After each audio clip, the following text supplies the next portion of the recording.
नमस्कार। मैं Badri sir alpha BNS classes की तरफ से आप सभी का स्वागत करता हूं।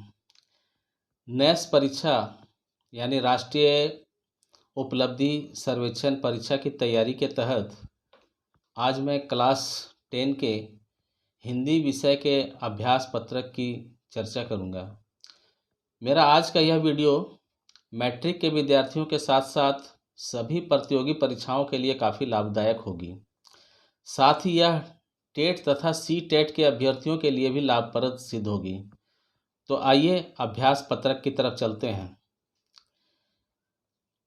यहाँ हिंदी विषय में कुल 15 प्रश्न दिए हुए हैं। सारे प्रश्न गद्यांश आधारित हैं और सभी प्रश्नों में उत्तर के 4 विकल्प दिए गए हैं। उत्तर के सबसे सही विकल्प चुनकर उसे अपनी उत्तर पुस्तिका में लिखना है। सभी प्रश्नों के उत्तर देना अनिवार्य है। तो हम गद्यांश को पढ़ते हैं और उसके बाद प्रश्नों पर चर्चा करेंगे। भारत में गुरु शिष्य का संबंध प्राचीन काल से ही आत्मीय रहा है। आज गुरु शिष्य संबंध का भव्य रूप साधु संतों, पहलवानों, संगतकारों आदि में थोड़ा बहुत पाया जाता है। ईश्वर भी अपने गुरु को अपने से श्रेष्ठ मानते हैं। गुरु भी वर्षों योग्य शिष्य पाने के लिए प्रार्थना करते रहते हैं। स्वामी रामकृष्ण परमहंस को भी उत्तम शिष्य के लिए रो रो कर प्रार्थना करनी पड़ी थी। इसी से समझा जा सकता है कि एक गुरु के लिए उत्तम शिष्य कितना महत्वपूर्ण है। स्वामी परमहंस को संतान ही न रहना दुख नहीं देता, बल्कि बगैर शिष्य के रहने के लिए वे एकदम तैयार नहीं होते। इस संबंध में ईसा मसीह का भी एक कथन सदा स्मरणीय है। उन्होंने कहा था, मेरे अनुयायी लोग मुझसे कहीं अधिक महान हैं और उनकी जूतियां होने की योग्यता भी मुझ में नहीं है। यही बात है कि गांधी जी बनने की क्षमता जिनमें है उन्हें गांधी जी अच्छे लगते हैं और वे ही उनका अनुकरण भी करते हैं। इसी तरह विवेकानंद की रचना भी सिर्फ उन्हें ही पसंद आएगी जिनमें विवेकानंद बनने की अद्भुत शक्ति निहित है। तो आइए प्रश्न की तरफ चलते हैं। प्रश्न 1 है, भारत में गुरु शिष्य संबंध आजकल किन लोगों में पाया जाता है? ऑप्शन ए है साधु संतों में, ऑप्शन बी है पहलवानों में, ऑप्शन सी है संगतकारों में और डी उपर्युक्त सभी में। जी हाँ, आपका उत्तर होगा डी उपर्युक्त सभी में। प्रश्न 2, ईसा मसीह अपने शिष्यों को क्या मानते थे? ए नादान, बी अबोध, सी विनम्र, डी महान। जी हाँ, डी महान आपका उत्तर है। प्रश्न 3, विवेकानंद को कौन लोग पसंद करते हैं? ए उनके प्रियजन, बी उनके देशवासी, सी उनके जैसे शक्ति वाले, डी सभी लोग। तो देखिए, आपका सर्वाधिक सर्वोत्तम उत्तर जो होगा वो होगा सी उनके जैसे शक्ति वाले। प्रश्न 4 है, निम्नलिखित वाक्य से एक सरल वाक्य बनाइए।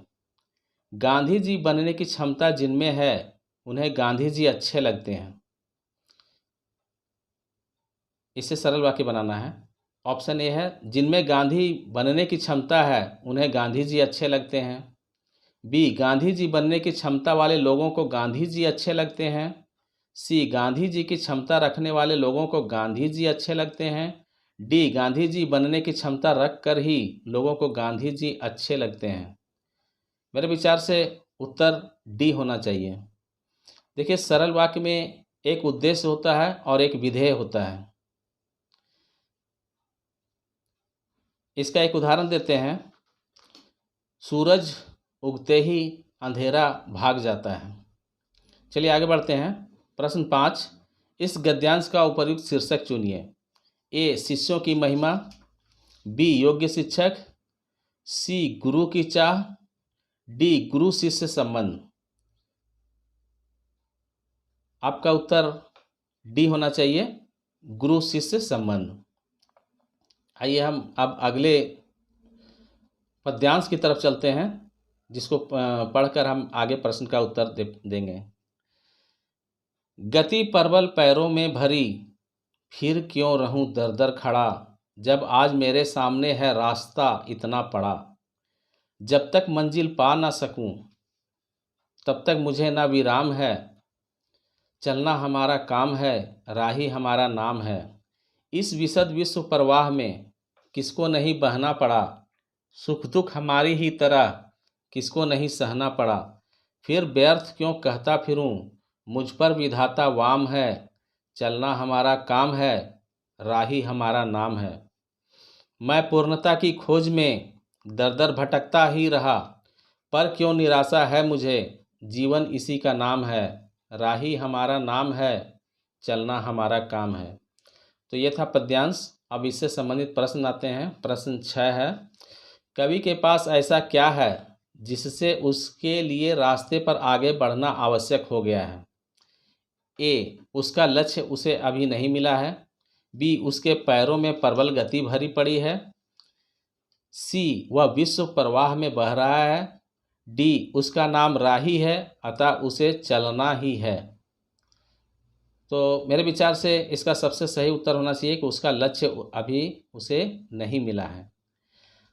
आगे बढ़ते हैं। प्रश्न 7, कवि कब तक विश्राम नहीं लेना चाहता। ए, जब तक उसे मंजिल न मिल जाए। बी, जब तक विश्व का प्रवाह रुक न जाए। सी, जब तक विधाता उस पर वाम ना हो। डी, जब तक उसे निराशा ना हो। जी हाँ, आपका उत्तर होगा ए, जब तक उसे मंजिल ना मिल जाए।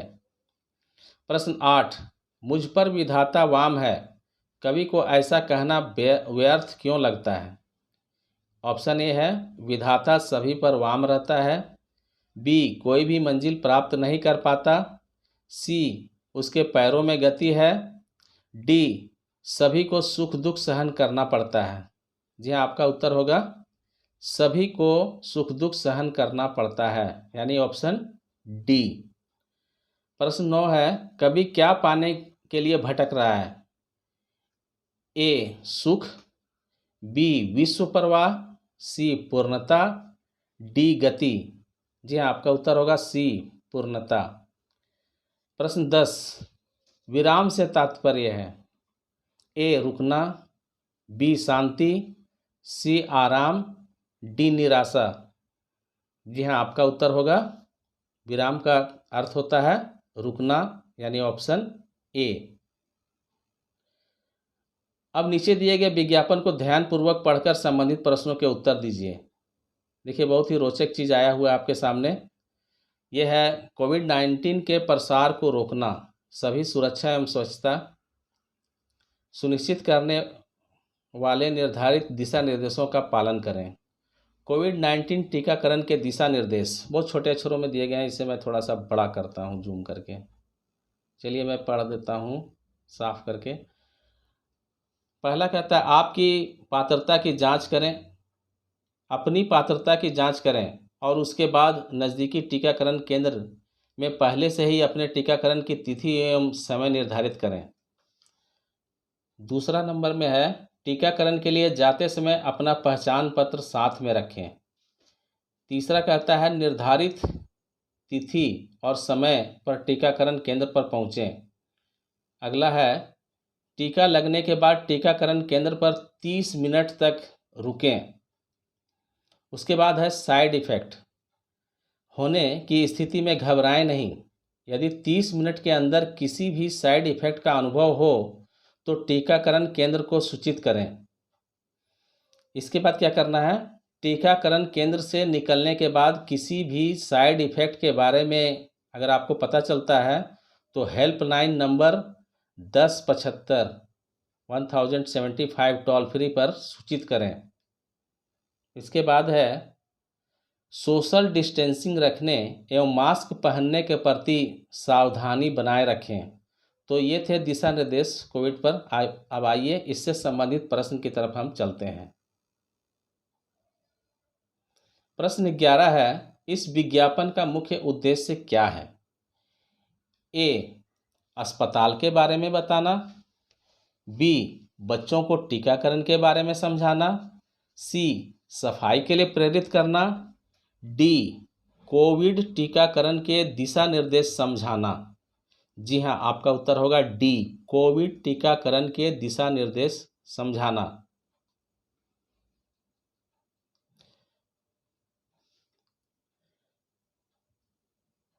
आपका उत्तर अगर समझ में आता है तो बी भी हो सकता है, बच्चों को टीकाकरण के बारे में समझाना। प्रश्न 12, कोविड टीकाकरण केंद्र जाने से पहले क्या करना चाहिए? ए, अपने टीकाकरण की तिथि और समय बुक करने की कोई आवश्यकता नहीं है। बी, अपने निर्धारित समय पर ही टीका के लिए जाना चाहिए। सी, जब आसपास के सभी लोग टीका के लिए जा रहे हों तभी जाना चाहिए। डी, टीकाकरण केंद्र पर अकेले जाना चाहिए। जी हाँ, आपका उत्तर होगा बी, अपने निर्धारित समय पर ही टीका के लिए जाना चाहिए। प्रश्न 13, निम्नलिखित में से कौन सा कथन गलत है? ए, सोशल डिस्टेंसिंग रखने एवं मास्क पहनने के प्रति सावधानी बनाए रखें। बी, टीकाकरण के लिए जाते समय अपना पहचान पत्र साथ में रखें। सी, निर्धारित तिथि और समय पर टीकाकरण केंद्र पर पहुंचें। डी, टीका लेने के बाद टीकाकरण केंद्र से तुरंत वापस चले आएं। तो देखिए, आपको गलत कथन चुनना था, यही डी है गलत कथन कि टीका लेने के बाद टीकाकरण केंद्र से तुरंत वापस चले आएं। नहीं, क्या करना चाहिए? टीका लेने के बाद आधा घंटे तक वहीं पे बने रहना चाहिए। अगर किसी तरह का साइड इफ़ेक्ट पता चलता है तो तुरंत वहाँ सूचित कर किया जाना चाहिए। प्रश्न 14 है, क्या करने से कोविड का प्रसार रोका जा सकता है? ए, मास्क लगाने से। बी, सामाजिक दूरी अपनाने से। सी, निर्धारित समय पर टीका लगाने से, या उपरोक्त सभी। तो जी हाँ, आपका उत्तर होगा डी, उपरोक्त सभी से। कोविड से बचने के लिए मास्क लगाना ज़रूरी है, सामाजिक दूरी अपनाना भी उतना ही ज़रूरी है, और निर्धारित समय पर टीका लगाने से एंटीबॉडी जो शरीर में तैयार होता है ये भी ज़रूरी है। अतः आपका उत्तर होगा डी। प्रश्न 15 है, मास्क भी, दवाई भी, कड़ाई भी, इसका क्या अर्थ है?